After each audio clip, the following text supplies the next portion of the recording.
समीवाग्रे नान्यद यद सदसत् परम पश्चान्दहम यदेतच्च यो वशिष्येत सोऽस्म्यहम्।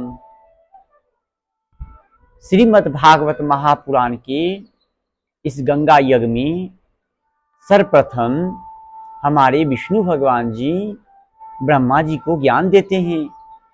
क्यों ज्ञान दिए हैं? क्योंकि ब्रह्मा जी भगवान के लिए विलाप कर रहे हैं कि प्रभु आप कौन हैं, आप कहाँ हैं, मैं आपका दर्शन करना चाहता हूँ। तब एक सुंदर सी ध्वनि ब्रह्मा जी ने सुने। वो ध्वनि क्या था? तप। अर्थात हे ब्रह्मा जी आप तप करो, आप भगवान का नाम का स्मरण करो। फिर क्या था?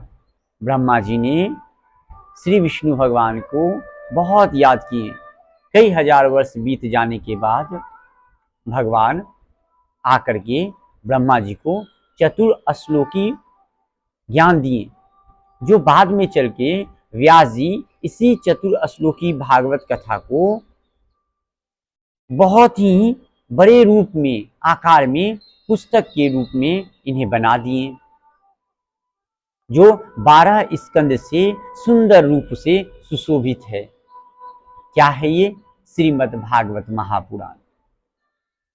यहाँ ब्रह्मा जी को विष्णु भगवान कहते हैं अहमेवासमेवाग्रे नान्यद यद सदसत् परम पश्चान्दहम यदेतच्च यो वशिष्येत सोऽस्म्यहम्।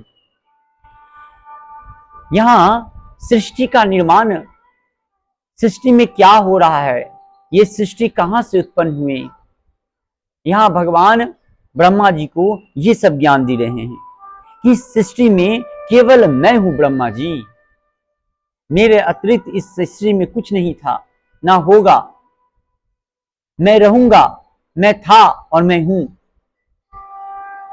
यहां भगवान ब्रह्मा जी के संपूर्ण मोह को समाप्त कर दिए अपने ज्ञान के आधार पर।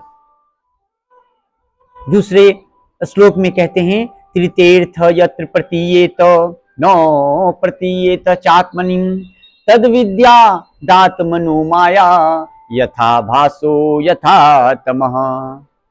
भगवान यहाँ अपना माया का वर्णन कर रहे हैं कि उनका माया क्या है।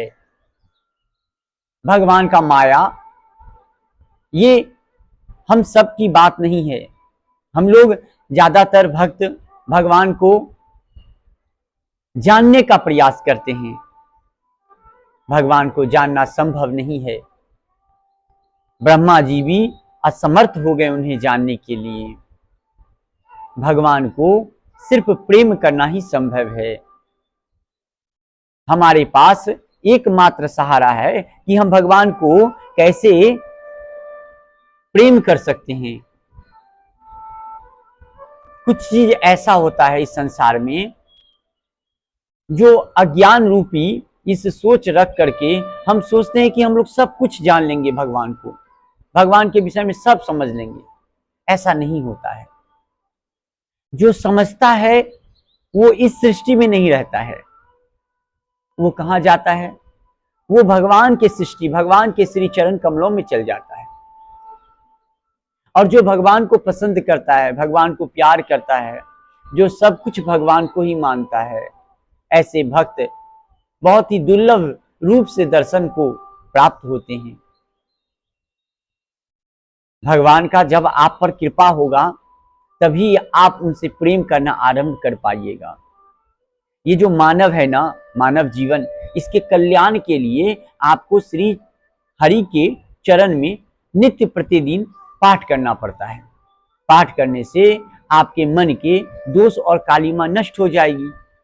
और एक बार जब दोष और कालिमा नष्ट हो जाएगी ना, तो आप रूपी आप देखिएगा कि भगवान का सुंदर रूप आपके हृदय में उपस्थित हो गया।